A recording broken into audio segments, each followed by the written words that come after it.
बद्रीनाथ विधानसभा के विधायक महेंद्र भट्ट इस वक्त हमारे साथ लाइव जुड़े हुए हैं। जी विधायक जी, बहुत बहुत स्वागत है आपका कार्यक्रम में। जी बहुत धन्यवाद, नमस्कार।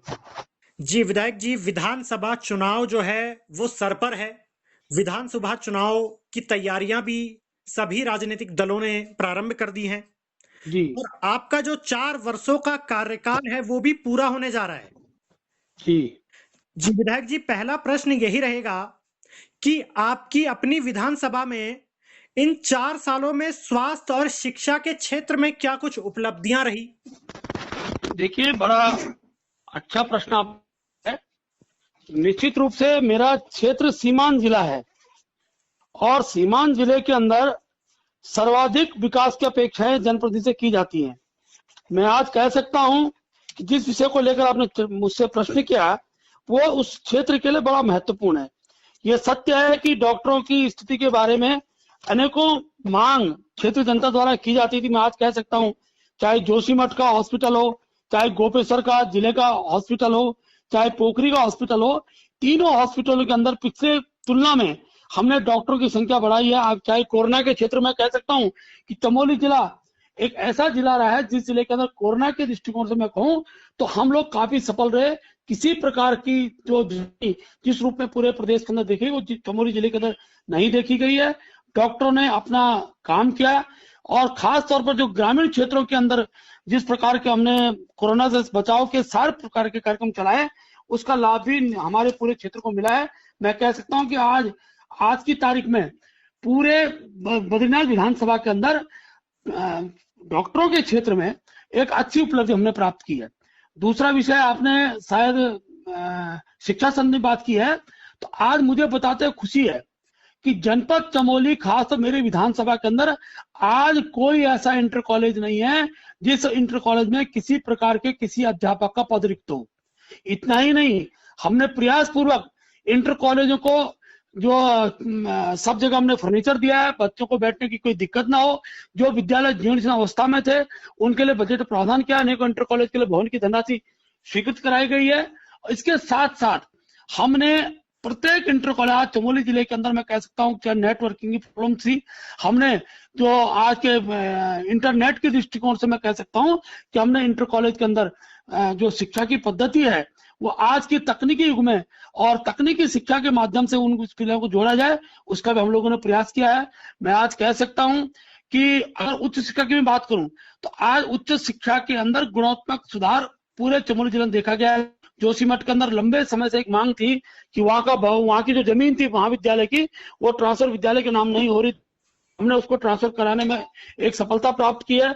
इसके अतिरिक्त डिग्री कॉलेज के अंदर भी वही फीस है। आज प्रत्येक विषय के अध्यापक हैं, भवन में गुणात्मक सुधार हुआ है। जो अपना गोपेश्वर का महाविद्यालय श्रीदेव सुमन कैंपस के रूप में उसको हमने स्थापित किया है। पोखरी के अंदर और जोशीमठ के अंदर हमने विद्यालयों के अंदर जो धनराशि अपेक्षित थी, जो आवश्यकताएं थी वहां की, चाहे लैब हो लाइब्रेरी हो, उस सब के लिए हमने व्यवस्था बनाई है। मैं आज कह सकता हूं कि पिछली तुलना में अगर मैं कहूं तो शिक्षा के क्षेत्र में भी हमने गुणात्मक सुधार किया है। जी विधायक जी, अगर बात जोशीमठ के सामुदायिक स्वास्थ्य केंद्र की जाए तो यहाँ पर महिला विशेषज्ञों की, जो हड्डी का विशेषज्ञ एक डॉक्टर होते हैं, अन्य चिकित्सकों की अभी भी जनता से सुनाई देता है कि कुछ कमियां हैं। क्यों ऐसा हो रहा है और क्या कुछ कमियां हैं? जब कब तक ये कमियां पूरी होने की संभावना? देखिए, ऐसा है, जोशीमठ के अंदर बहुत कमी थी, डॉक्टर रहते नहीं थे, केवल एक संविदा के डॉक्टर थे। और मैंने इस दौरान मेरा प्रयास रहा कि आज वहां पर 5 डॉक्टर हैं।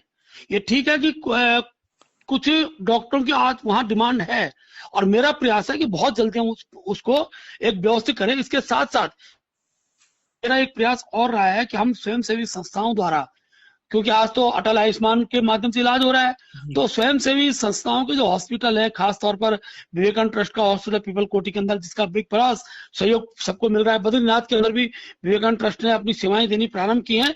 और हमारा प्रयास रहेगा अगले वर्ष, चाहे वो आपका जोशीमठ का क्षेत्र हो, चाहे हमारे उर्गम घाटी का क्षेत्र हो, मैं कोशिश कर रहा हूँ माता मंगला के माध्यम से या विवेकानंद ट्रस्ट के माध्यम से हम स्वयंसेवी सहायता के जो हॉस्पिटल्स हैं हम वहां खोल सके, जिससे कि इस प्रकार की जो समस्या है इसका समाधान हो सके। जी विधायक जी, अगर बात सड़कों की जाए तो सीमांत क्षेत्र होने के कारण जो सड़कों की स्थिति है वो काफी दयनीय स्थिति बनी हुई है। जोशीमठ की सड़कें आज भी गड्ढों में संलिप्त हैं। विश्व प्रसिद्ध पर्यटन स्थल औली की सड़कों की अगर बात की जाए तो वहां पर सड़कों में गड्ढे ज्यादा देखने को मिलते हैं। क्या कुछ कारण रहे विधायक जी? देखिए, पहली बात तो बहुत स्पष्ट करना चाहता हूं कि जोशीमठ की जनता जानती है कि मेरे कार्यकाल के बाद मैं वहां के दूरस्थ से दूरस्थ क्षेत्रों को सड़क से जोड़ने का काम किया। अगर मैं केवल जोशीमठ के दृष्टिकोण से बात करूं तो 79,87,07,000 की सड़क ये मैं केवल पीडब्ल्यूडी से मैं वहां दिला चुका हूं। खासतौर पर लंगसी मोल्टा का मोटर मार्ग हो 13-13.5 किलोमीटर का है, तपोवन रिंगी मोटर मार्ग हो, भविष्य बद्री वाला जो मोटर मार्ग है, लंबे समय से पिछली सरकारों ने तो उसको जुड़ा हुआ दिखा दिया था। यह स्थिति थी, जनप्रतिनिधियों ने उसको सड़क को जुड़ा, लेकिन हमने 14.25 किलोमीटर उस सड़क को हमने स्वीकृति दी है। टंगड़ी तल्ली से टंगड़ी मल्ली मोटर मार्ग है, अभी उसकी स्वीकृति मिल गई है। सबको पता है कि उसका आजकल काम चल रहा है। मारवाड़ी थैंग मोटर मार्ग का डामरीकरण है, वो करा दिया गया है। तपोवन करछों से डाक रेगड़ी मोटर मार्ग का नवनिर्माण डामरीकरण 5 किलोमीटर का वो हो गया है। तपोवन करछों मोटर मार्ग, देखिए करछी कर तो दूर क्षेत्र था, 7.15 किलोमीटर 4,43,00,000 की सड़क, उसकी स्वीकृति हो गई, उसमें काम प्रारंभ हो गया है। हेलंग लियारी से उर्गम देवग्राम मोटर मार्ग का डामरीकरण हो गया है। सलना हेलंग मोटर मार्ग के किलोमीटर से भेटा भर की उर्गम तक मोटर मार्ग का डामरीकरण हो गया है। गोविंद घाट पुलना मोटर मार्ग का सुधारीकरण डामरीकरण हो गया है। हेलंग पल्ला जोखोला डुमक मोटर का स्वीकृति हो गई है। ये सड़कें पीडब्ल्यूडी की हैं। अगर मैं अकेली प्रधानमंत्री ग्राम सड़क की बात करूं तो मैं कह सकता हूं कि ये प्रधानमंत्री सड़क पीडब्ल्यूडी की सड़क की मैं बात करूं तो हमने 8,19,00,000 रुपया उस सुधार करना चाहूंगा। जो मैंने पहले सड़कें बताई वो मैंने आपको पीएमजीएसवाई की बताई, 79,87,00,000 रुपए पीएमजीएसवाई वहां के लिए स्वीकृत हुआ है। और 8,19,00,000 पीडब्ल्यूडी की सड़क है, जिसमें आपका पांडुकेश्वर में राष्ट्रीय राजमार्ग के टोक ध्यान बद्री वाला 3 किलोमीटर का की स्वीकृति है। गोविंद घाट पुलना मोटर मार्ग का भीड़धार तक वो 10 किलोमीटर की स्वीकृति हुई है प्रथम चरण की। और रेणी के निकट धोली गंगा पर 70 मीटर स्वान पुल, जिसकी वित्तीय स्वीकृति होगी प्रथम चरण की। लाटा से लाटा मंदिर 3.5 किलोमीटर की सड़क हमने दे दी है। जोशीमठ के परसारी 2.5 किलोमीटर का उसका डामरीकरण दे दिया है। बड़ा गांव के मुख्य मार्ग पापड़ीधार पंचपहिया वाला उसकी प्रथम चरण की स्वीकृति हो गई है। मारवाड़ी चाई में 5 किलोमीटर का नवीनीकरण प्रथम स्वीकृति हो गई है। पल्ला जोखोला मोटर मार्ग का विस्तार, ये 800 मीटर के बीच में छूटा हुआ पीडब्ल्यूडी का, मुख्यमंत्री घोषणा में 13,90,000 उसकी स्वीकृति हो गई है। और आपका लंगसी गुलाब कोटी पगनो, ये 5 किलोमीटर मोटर मार्ग की स्वीकृति हो गया। आप कल्पना करिए, आप डूमक कलकोट सड़क, वो इतनी दूरस्थ के इलाके में आज सड़कें वहां विधिवत रूप से सड़क कट गई है। मुझे कल ही जानकारी मिली है कि अब पल्ला के लोग जो हैं लंबा घूम कर नहीं जा रहे हैं, जो सड़क कटी उसके रास्ते अपने गांव जाना उन्होंने प्रारंभ कर दिया है। अब बहुत सी बातें, सारी सड़कें एक झटके में सब बन जाएंगी संभव नहीं है। मेरे सामने ओली वाली सड़क का विषय है, मैंने बात की है, और मैं बीआरओ से ही बात कर रहा हूँ कि ओली के लिए, क्योंकि उनका कैंप है ऊपर आर्मी का, तो वहां तक के लिए सड़क बीआरओ बना देगा तो भविष्य में और अच्छी सड़क वहां की हमारी बन जाएगी। जी विधायक जी, एक आखिरी सवाल आपसे लेंगे। विधानसभा चुनाव नजदीक है। इस बार कांग्रेस के साथ आम आदमी पार्टी भी अपने दावेदारी ठोकने का जो है पूरा दावा कर रही है, तो क्या इस बार मुकाबला और जोरदार होगा? क्या आप अपनी विधानसभा से दोबारा जनता की सेवा करेंगे? क्या कुछ विचार? देखिए, ऐसा है, चुनाव में कोई भी दल लड़े, कोई भी पार्टी आए, चुनाव होते हैं, और आम आदमी पार्टी को प्रयोग करने में कोई दिक्कत नहीं है। आम आदमी पार्टी लड़े, सपा लड़े, बसपा लड़े और यूकेडी लड़े, सबको लड़ना चाहिए। अगर लोकतंत्र में केवल सरकार का विरोध करना उद्देश्य नहीं होना चाहिए, इनके अंदर नैतिक बल है, सड़कों में उतरे और लड़े। जनता निर्णय करती है, जनता का निर्णय भारतीय जनता पार्टी पक्ष में होगा। और जिस प्रकार के विकास कार्य डबल इंजन की सरकार में उत्तराखंड के खासतौर पर कहते सीमांत क्षेत्र में हुए हैं, वो उल्लेखनीय है। और जनता एक बार पुनः भारतीय जनता पार्टी की सरकार इस राज्य के अंदर स्थापित करेगी। जी विधायक जी, आपने जैसा कि कहा कि चुनाव सबको लड़ने चाहिए, आम आदमी के पार्टी के साथ आपने सपा बसपा यूकेडी सबको चुनाव लड़ने का उत्तराखंड में निमंत्रण दिया है। क्या लगता है कोई भी पार्टी चुनाव लड़े, भारतीय जनता पार्टी का मनोबल कभी कमजोर नहीं होगा? देखिए, भारतीय जनता पार्टी के कार्यकर्ता गांव-गांव जुड़े हैं, हमारा कैडर वोट है, और निश्चित मैं कह सकता हूं काम के बल पर जनता भारतीय जनता पार्टी को लाएगी। मैंने इसलिए कहा कि लोकतांत्रिक क्षेत्र में हिम्मत तो करें, एक होकर लड़ने का तो सबका नेचर हो गया। आज भाजपा हराओ, हमको लाओ, इस नारे से विकास नहीं होता है। ये बहुत जगह चीजें चल रही हैं और मैं देखना चाहता हूं, मैं चुनौती पूर्वक कहना चाहता हूं, यूकेटी, कांग्रेस, बसपा, सपा ये पुतला जमा बंद करें, अपनी कुव्वत दिखाएं। एक साल लड़ने से भी कुछ होने वाला नहीं है, सबको पता है। इसलिए इनके अंदर नैतिक बल है। आम आदमी पार्टी हो, कांग्रेस हो, एक बार खुले मैदान में आओ ना यार। जी विधायक जी, अगर बात की जाए तो जो आम आदमी पार्टी के जो चुनाव लड़ने के मुद्दे हैं, तो आम आदमी पार्टी अपने दिल्ली वाले मुद्दे ही उत्तराखंड में भी दोहरा रही है।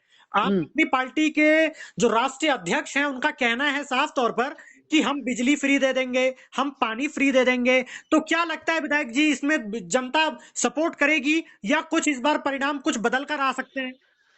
देखिए, उत्तराखंड राज्य की जनता विकास परक जनता है, विकास को महत्व देती है। और उत्तराखंड की जनता दिल्ली जैसे नारों से विचलित होने वाली भी नहीं है। हम ये जानते हैं कि हम विकास के लिए सब प्रकार के संसाधनों की या आवश्यकता दिशा में सरकारें प्रयास कर रही हैं। दिल्ली के अंदर आम आदमी ने क्या क्या, उसकी स्थिति क्या है। दिल्ली के अंदर बिजली के रेट फ्री दिए तो बड़े कारखानों से पैसा ले लिया गया। उत्तराखंड इस स्थिति में नहीं है। उत्तराखंड में कितने कारखाने हैं? आज जो कारखानों को बंद करना चाहेंगे क्या? आपने रेट बढ़ा दिए बड़े कारखानों के, लोगों को फ्री दे दिया। ये उत्तराखंड की जनता जानती है। अगर इस प्रकार का प्रयोग उत्तराखंड के अंदर होगा तो जो कारखाने लगे हैं, जिनके हम भविष्य में कल्पना कर रहे हैं बड़ी संख्या में यहाँ कारखाने आएंगे, उनको गुमराह करने का प्रयास होगा, कारखाने को यहाँ से भागेंगे, जिसके कारण यहाँ का और विकास रुकेगा। इस प्रकार के छोटे मुद्दे इस राज्य में स्थापित हो नहीं सकते हैं। पानी का जहां तक स्वरूप है, पानी हमारे फ्री है पूरे उत्तराखंड का। अभी हर घर नल की जो योजना चल रही है, इसके भी एक परिणाम आपको आपके सामने आएंगे। भारत सरकार हर प्रकार के, जिस राज्य के अंदर जिसकी आवश्यकता है उसको किस रूप में यहाँ के लोगों को देना है, ये भारतीय जनता पार्टी की सरकार जानती है, हमारे देश के प्रधानमंत्री जानते हैं, मुख्यमंत्री जानते हैं। इसलिए दिल्ली के विषय को उत्तराखंड के दृष्टिकोण से ना तो यहाँ इंप्लीमेंट कराया जा सकता है, और मैं कह सकता हूं इस प्रकार के नारे उत्तराखंड की जनता को गुमराह करने वाले नारे हैं। दिल्ली में, हरियाणा और खासतौर पर जो दिल्ली का औद्योगिक क्षेत्र है, मैं जानता हूं आज औद्योगिक क्षेत्र वहां से भाग रहे हैं, उत्तराखंड आ रहे हैं। कारण क्या है कि अरविंद केजरीवाल ने वहां के उद्योगों के साथ बहुत बड़ा छल किया है। जनता को फ्री बिजली देना बुरी बात नहीं है, हम भी देंगे। हमने तो दे दिया, सौर ऊर्जा के जो वो हैं वो सबके घरों में लग रहे हैं। आज वो सेंट्रल ग्रिड से भी जुड़ रहे हैं, अपने घर की बिजली फ्री करिए, तरीका होगा। हम पेरोल से बिजली के उत्पादन कर रहे हैं, ये हमारा प्रयोग होगा। और भविष्य के अंदर उत्तराखंड का प्रत्येक घर बिजली उत्पादन करेगा, इसलिए यहाँ बिजली फ्री होगी और दिल्ली को हम बिजली बेचेंगे। जी बहुत बहुत धन्यवाद विधायक साहब, तमाम बातचीत के लिए। नमस्कार।